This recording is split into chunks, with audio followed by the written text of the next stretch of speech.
Hello everyone, સ્વાગત કરું છું ફરી એકવાર તમામ મિત્રોનું ગુજરાત ગવર્મેન્ટ જોબના યુટ્યુબ પ્લેટફોર્મ પર કે જ્યાં તમને મળશે દરરોજ આવનારી નવી સરકારી નોકરીઓ, પ્રાઇવેટ નોકરીઓ તેમજ કરાર આધારિત નોકરીઓને લગતી અપડેટ, એ પણ બિલકુલ ફ્રીમાં. વિડીયોમાં આગળ વાત કરીશું એના પહેલાં તમામ મિત્રોથી રિક્વેસ્ટ કરું છું કે જો તમારા મોબાઈલમાં ટેલિગ્રામની એપ્લિકેશન છે અને તમે રેગ્યુલર યુઝ કરો છો તો જરૂરથી એકવાર સર્ચ કરજો. સર્ચવાળા વિભાગની અંદર જઈને એ પણ ગુજરાત ગવર્મેન્ટ જોબ લખીને આટલું લખતાની સાથે જ તમને ટેલિગ્રામની અંદર ચેનલ નજરે આવશે, જેની અંદર ઓપન કરશો તો 20,000 કરતાં પણ ટોટલ, હાલમાં તમને એક્ઝેક્ટલી કહી દઉં દોસ્તો તો ઊભા રહેજો, ટોટલ 20,300 કરતાં પણ વધારે મેમ્બર્સ એક્ટિવ છે, એટલે કે જોડાયેલા છે. તમે પણ આજે જ જોડાઈને લાભ લઈ શકો છો અને તમારા બીજા મિત્રો છે એમના સુધી પણ આ માહિતી પહોંચાડી શકો છો. સાથે દોસ્તો વિડીયોની નીચે હું લિંક પ્રોવાઈડ કરી દઈશ, ત્યાંથી પણ જઈને વિઝિટ કરી શકો છો. તો આજની વિડીયોમાં વાત કરીશું ફાઇનલી એસએસસી એટલે કે ભારત સરકાર એટલે કે ગવર્મેન્ટ ઓફ ઇન્ડિયા દ્વારા જે ministry of personnel public grievance and જે પેન્શન વિભાગ છે દોસ્તો, જે ખાતું છે તેની અંદર એટલે કે એસએસસીની અંદર કર્મચારી ચયન આયોગ અથવા તો કહી શકાય સ્ટાફ સિલેક્શન કમિશન. તો દોસ્તો આ વિભાગની અંદર ફાઇનલી એક નવી નોટિસ આવી છે, નવી રિક્રુટમેન્ટ નોટિફિકેશન આવી છે વર્ષ 2022-23 માટેની. 12 ઓગસ્ટ 2022ના રોજથી ફોર્મ ભરાવાના ઓલરેડી શરૂ થઈ ગયા છે. ssc.nic.in ઓફિશિયલ વેબસાઇટ છે, જે મિત્રોને ખબર છે ડિટેલમાં ઓલરેડી, તો જરૂરથી હજી સુધી જો તમે અરજી ના કરી હોય તો આ વેબસાઇટ પર જઈને અરજી કરી શકશો. વિડીયોની નીચે લિંક તમને પ્રોવાઈડ કરી દઈશ. તો આજની વિડીયોમાં દોસ્તો વાત કરીએ આગળ. જુનિયર એન્જિનિયરની ભરતી આવી છે એસએસસીની અંદર, જેમાં અલગ અલગ ફિલ્ડ માટે છે: civil, mechanical, electrical and quantity સર્વેઇંગ and contract and examination 2022. તો એમાં સિવિલ, મિકેનિકલ, ઇલેક્ટ્રિકલ અને જે ક્વોન્ટિટી સર્વેઇન્સ અથવા તો કોન્ટ્રાક્ટ છે એ વિભાગમાં જે મિત્રોએ એન્જિનિયરિંગ કરી છે એ અરજી કરી શકશે. તમને શેડ્યુલ જણાવી દઉં, ભરતી ક્યારથી શરૂ થશે અને અંત સુધીનું. તો 12 ઓગસ્ટથી ફોર્મ ભરાવાના શરૂ થયા છે, છેલ્લી તારીખ 2 સપ્ટેમ્બર છે. લાસ્ટ ડેટની વાત કરું તો 2 સપ્ટેમ્બર છે last date and time for generation of offline challan. Offline challan 2 September 2022 છે. Last date and time for making online fee payment તો 3 સપ્ટેમ્બર છે. Last date for payment through challan તો 3 સપ્ટેમ્બર છે.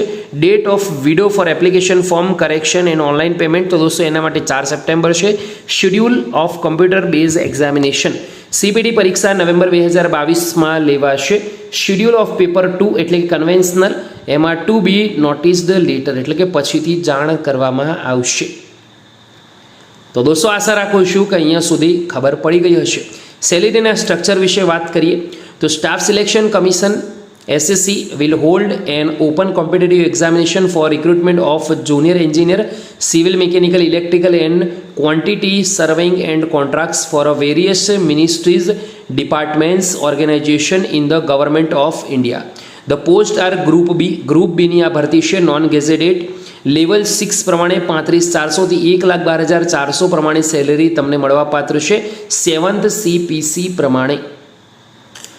તો detail of post, number of વેકેન્સીનું શું છે સમજી લઈએ. તો બોર્ડ રોડ ઓર્ગેનાઇઝેશન BROમાં જુનિયર એન્જિનિયર સિવિલ તેમજ ઇલેક્ટ્રિકલ અને મિકેનિકલ માટે ભરતી છે. CPWB એટલે કે સેન્ટ્રલ પબ્લિક વર્ક્સ ડિપાર્ટમેન્ટ, એમાં જુનિયર એન્જિનિયર સિવિલ અને ઇલેક્ટ્રિકલ માટે ભરતી છે. Central water and power research સ્ટેશનમાં જુનિયર એન્જિનિયર સિવિલ, ઇલેક્ટ્રિકલ અને મિકેનિકલ માટે ભરતી છે. એના પછી દોસ્તો એક એક કરીને વાત કરતા જાઉં અલગ અલગ વિભાગની. તો central water commission, directorate of quality assurance, Farakka barrage project, ministry engineer service, national technical research, ministry of ports, shipping and waterways, Andaman Lakshadweep harbour works, જેમાં સિવિલ, ઇલેક્ટ્રિકલ, મિકેનિકલવાળા અરજી કરી શકશે. તો 9 અલગ અલગ વિભાગની અંદર આ ભરતી આવી છે. વેકેન્સી માટે દોસ્તો ટેન્ટેટિવ વેકેન્સી તમને ઓફિશિયલ વેબસાઇટ પર મળશે, કેન્ડિડેટ કોર્નરમાં, ત્યાં જઈને પણ જોઈ શકો છો. આગળ વાત કરીશું permissible disability four PWD candidate. એના માટે અહીંયા કોષ્ટક બનાવેલું છે, એકવાર વાંચી લેજો જો તમે PWD કેટેગરીથી હોવ તો. નેશનાલિટી સિટીઝનશીપ ઇન્ડિયન હોવી જરૂરી છે. એના પછી દોસ્તો વાત કરીશું આગળ એજ લિમિટેશનની. એજ લિમિટેશન 1 જાન્યુઆરી 2022ના રોજ દોસ્તો જોઈ શકો છો ગણતરી કરવામાં આવશે. અલગ અલગ વિભાગની અંદર, અલગ અલગ ઓર્ગેનાઇઝેશનની અંદર એજની લિમિટેશન અલગ છે, પરંતુ જોઈ શકો છો અહીંયા દરેકની અંદર એજ લિમિટેશન સેમ છે 30 વર્ષની. એના પછી દોસ્તો આગળ વાત કરીશું એજમાં લિમિટેશન તો SC STમાં 5 વર્ષની છૂટછાટ, OBC 3 વર્ષ, PWDની વાત કરું તો ઓપન માટે 10, OBC માટે 13, SC ST 15, એક્સ સર્વિસમેનને 3, ડિફેન્સ પર્સનલ ડિઝેબલમાં 3, defence personnel disabled in operation during the એમાં SC STને 8 વર્ષ. તો આ રીતે છૂટછાટ તમને એજમાં મળવાપાત્ર છે. એક્સપ્લેનેશન વિશે અહીંયા લખેલું છે, એકવાર વાંચી લેજો. એના પછી દોસ્તો થોડા આગળ વાત કરીશું. ટોટલ 71 પેજની PDF છે. દરેક પેજ હું વાંચી શકતો નથી, અધરવાઇઝ વિડીયો ઘણો લાંબો થઈ જશે, તમે બોરિંગ પણ થઈ જશો. તો આગળ વાત કરીશું, જે જરૂરી છે એ સમજાવી દઉં. Junior engineer civil, border road organisation, ministry of defence એટલે કે રક્ષા મંત્રાલય, જેમાં ડિગ્રી કરેલી હોવી જોઈએ સિવિલની અંદર અરજી કરી શકો છો તમે, અથવા તો 3 વર્ષ ડિપ્લોમા, 2 years વર્કિંગ એક્સપિરિયન્સ, 2 વર્ષનો એક્સપિરિયન્સ જરૂરી છે. Junior engineer electrical and mechanical, BRO border road organisation, જેમાં ડિગ્રી કરેલી હોવી જોઈએ ઇલેક્ટ્રિકલ અથવા મિકેનિકલની અંદર, પ્લસ તમને એક્સપિરિયન્સ હોવો જોઈએ 2 વર્ષનો. એના પછી જુનિયર એન્જિનિયર સિવિલ, CPW, જેમાં ડિપ્લોમા જરૂરી છે સિવિલમાં. ચોથો વિભાગ છે જુનિયર એન્જિનિયર ઇલેક્ટ્રિકલ, CPWD, જેમાં ડિપ્લોમા ઇલેક્ટ્રિકલ અથવા મિકેનિકલ અરજી કરી શકશે.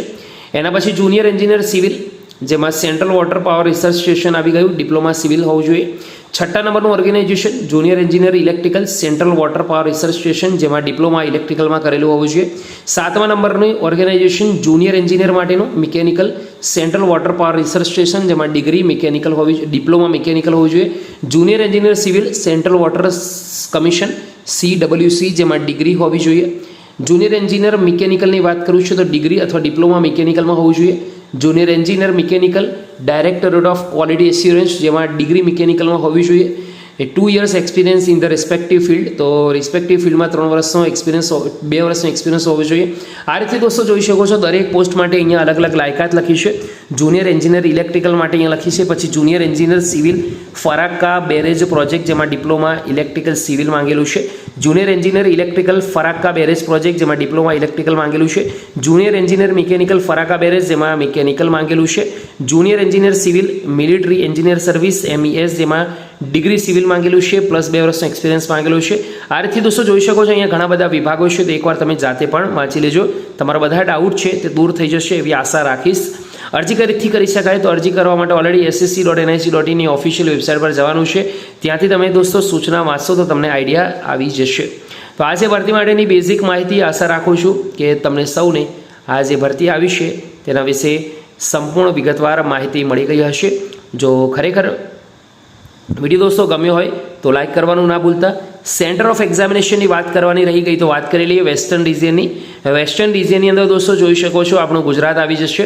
તો વેસ્ટર્ન રિજિયનમાં દાદરા નગર હવેલી, દમણ એન્ડ દીવ, ગોવા, ગુજરાત એન્ડ મહારાષ્ટ્ર, જેમાં અમદાવાદ, આણંદ, ગાંધીનગર, મહેસાણા, રાજકોટ, સુરત, વડોદરા આવી ગયું છે. ત્યાં તમે એક્ઝામ છે તે આપી શકશો.